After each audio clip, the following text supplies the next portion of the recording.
Let's bring in Scott Phillips, Chief Investment Officer at the Motley Fool. What do you make of that as an investment, Scott? Good morning. Pete, good morning. It's not, look, I don't have $61 billion to throw around, so it's not going to be one I'm going to be making anytime soon. But Musk has been very vocal on Twitter and about Twitter for a while. Of course, we know he took a 9% stake to become the largest minority shareholder, also stepped back off the board, or at least didn't take up the opportunity to join the board because we knew he was possibly interested in a full takeover. He couldn't do that apparently as a director. So no super surprise here. The number is eye-watering, to be fair.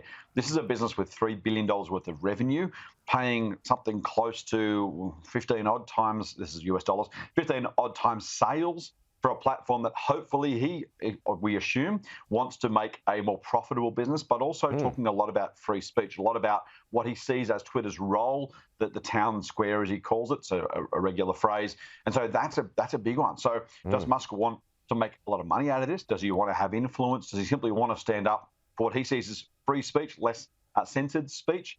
Very, very possible all three, or some of those at least, are true. Musk, of course, a remarkable figure.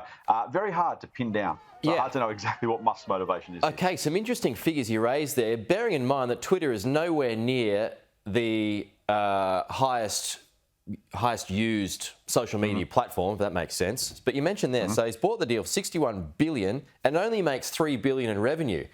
On the face of that, that doesn't sound like a very good acquisition. That's right. And so that's, well, I mean, look, tech is all about, and growth companies are all about future.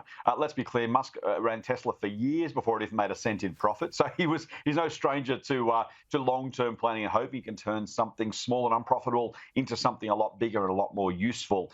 Again, it's really hard to know for Musk. It's very, very difficult to know whether this is genuinely a commercial deal for him or, as the world's richest man, whether he's just, for years we know that these sort of people love media assets, right? Once upon a time was free-to-air television stations, Kerry Packer, Alan Bond, Christopher Skase, the who's who, Conrad Black out of Canada, of course, taking a stake in both print and television. So these are not new. Rich people taking stakes in influential public squares, if you like, public media assets is not new. Whether this is just simply a trophy asset for Musk, whether he wants to have his way to kind of use his editorial control, full business control, to make a change at Twitter, or whether, as you say, it's genuinely a commercial deal. Look, I wouldn't be at all surprised if it's all three. Musk has no shortage of confidence. He may well see himself as able to influence change that drives the Twitter profit higher and justifies the purchase price, or it might simply be a trophy asset. He's simply saying, you know what, when you got this much money, why not buy the things you want? He wants Twitter. He wants to take it over and have some influence there. That's also true. Yeah, he's rich enough. Even if it fails, he's rich enough to be able to survive that and weather that storm. Exactly. So we'll have to wait and see, on what exactly he plans to do with it. That hasn't been outlined yet, so we'll wait and see. Just a final one here, Scott. There is some confidence about that there may well be a rate rise coming as early as next week. Is there much credence to that? Yeah, this would throw the cat among the political pigeons as well as the economic ones, Pete.